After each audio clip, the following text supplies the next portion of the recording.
আলহামদুলিল্লাহ, আল্লাহ রাব্বুল আলামিনের দরবারে লাখো কোটি শুকরিয়া। মহান আল্লাহ তাআলা আমাদেরকে পবিত্র রমজান মাসে রোজা রাখা, তারাবির নামাজ আদায় করা, তাহাজ্জুদের নামাজ আদায় সহ বিভিন্ন নেক আমলের মধ্য দিয়ে পবিত্র রমজান মাস শেষ করে আমরা শাওয়াল মাসের শুরুর দিকে আছি।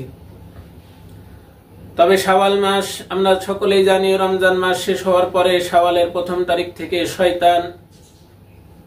মুক্তি পেয়ে বিভিন্নভাবে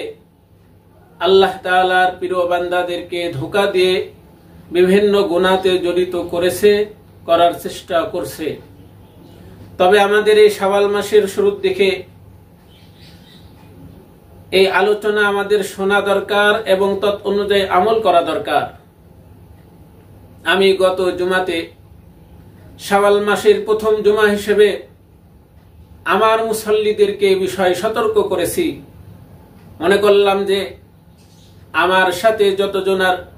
ফেসবুকে বা ইউটিউবে সম্পর্ক আছে তাদেরও বিষয়টা জেনে শয়তানের এই ওয়াসওয়াসার থেকে ফিরে থাকা দরকার। অর্থাৎ পবিত্র রমজান মাসে আমরা যে নেক আমল করেছি, ওই নেক আমলগুলো যেন এমন কোন গুনাহতে জড়িত না হই যেই গুনাহতে জড়িত হওয়ার কারণে নেক আমলগুলো সব বরবাদ হয়ে যাবে, সব নষ্ট হয়ে যাবে। তো এত কষ্ট করে রোজা রাখা, তারাবির নামাজ আদায় করা, তাহাজ্জুদের নামাজ পড়া সহ সকল নেক আমল যদি নষ্ট হয়ে যায়, তাহলে আমাদের এই নেক আমলের পিছনের যে শ্রম সেগুলো বেকার হয়ে যাবে। আল্লাহ তাআলা কুরআনুল কারীমের সূরা নাহালের 92 নং আয়াতে এক মহিলার কথা বলেছেন। আল্লাহ বলেন, ওয়ালা তাকুনু কাল্লাতী নাকদাত গাসলাহা মিন বাদি কুওয়াতিন আনকাসা, তোমরা ওই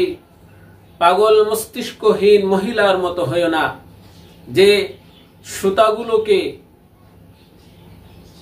পাক দিয়ে একাধিক সুতা মিলায়ে পাক দিয়ে মজবুত রশি তৈরি করার পরে আবার সেটা নষ্ট করে ফেলে। শ্রম দিয়ে সুতা পাকিয়ে মজবুত রশি তৈরি করার পরে যখন ওই পাকগুলোকে নষ্ট করে সুতাগুলো টুকরা টুকরা করে ফেলে,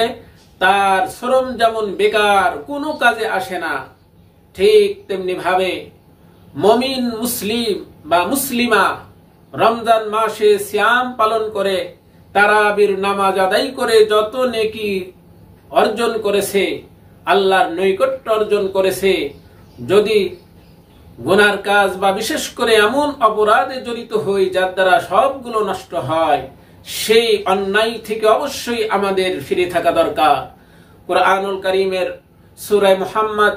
এর 33 নং আয়াতে আল্লাহ তাআলা বলেন, ইয়া আইয়ুহাল্লাযীনা আমানু আতিউল্লাহা ওয়া আতিউর রাসূলা ওয়া লা তুবতিলু আমালাকুম, হে ঈমানদারগণ, তোমরা আল্লাহ তাআলাকে মানো, নবীকে অনুসরণ করো, ওয়া লা তুবতিলু আমালাকুম, তোমাদের আমলকে নষ্ট করো না, বরবাদ করো না। আমাদের জানার বিষয় যে নেক আমল কোন কাজের দ্বারা নষ্ট হয়। সূরা মাইদার 5 নং আয়াতে আল্লাহ তাআলা বলেন,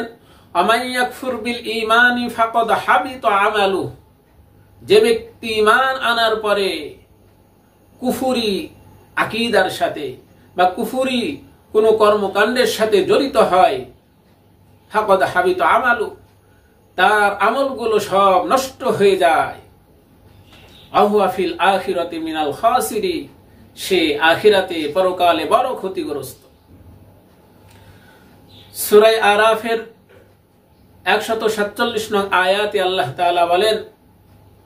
আল্লাযীনা কাযযাবু বিআয়াতিনা, যে সকল মানুষ আমার আয়াতকে অস্বীকার করে, মিথ্যা বলে, অলিকাইল আখিরা, পরকালে বা পুনরুত্থানকে বা পরকালে আল্লাহর সাথে সাক্ষাৎকে অস্বীকার করে। আল্লাযীনা কাযযাবু বিআয়াতিনা ওয়া লিকাইল আখিরা, যারা পরকালকে অস্বীকার করে, আমার আয়াতকে অস্বীকার করে, হাবিতাত আমালুহুম, তাদের আমল নষ্ট হয়ে যায়। অর্থাৎ একজন মানুষ ঈমান আনার পরে যত রোজা রাখুক, যত নামাজ আদায় করুক, যত হজ পালন করুক, সে যদি ঈমান আনার পরে কিছুদিনের জন্য সে কাফির হয়ে যায়, সে 40 বছর ধরে নেক আমল করলো, 50 বছর ধরে নেক আমল করলো, এরপরে যদি বলে যে আমি একদিনের জন্য আমার ঈমানকে নষ্ট করে আমি ঈমানের পরিবর্তে কুফরি পথ ও আকীদাকে গ্রহণ করলাম, ওই কুফরি আকীদা বা কুফরি বিশ্বাস অন্তরে স্থাপন করার সাথে সাথে 40-50 বছরের সব আমল বেকার হয়ে যাবে। কোন ব্যক্তি, সে বড় নামাজি হোক, সে বড় আলেম হোক, সে বড় মুফতি মুহাদ্দিস হোক, এমনকি সে যদি মসজিদে হারামের ইমাম হয়, সে মাতাফে ইবাদত করে তা নয়, হাতিমে না, মসজিদে হারামের ভিতরে যদি নামাজ আদায় করে,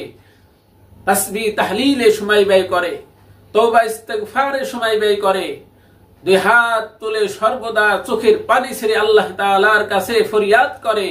এমন ব্যক্তিও যদি পরকালকে অস্বীকার করে, খোদার কসম তার জীবনের সব আমল বেকার। আমাদের সতর্ক থাকা দরকার যে রমজান মাসে আমরা যে রোজা, যত নামাজ আদায় করেছি, যাকাত প্রদানকারীর যাকাত আদায় করেছে, এভাবে কুরআনুল কারীমের তেলাওয়াত হয়েছে, দোয়া ইস্তিগফার হয়েছে,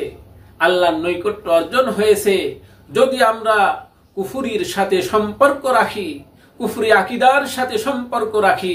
আমাদের এই কষ্ট সব বেকার হয়ে যাবে, সব নষ্ট হয়ে যাবে।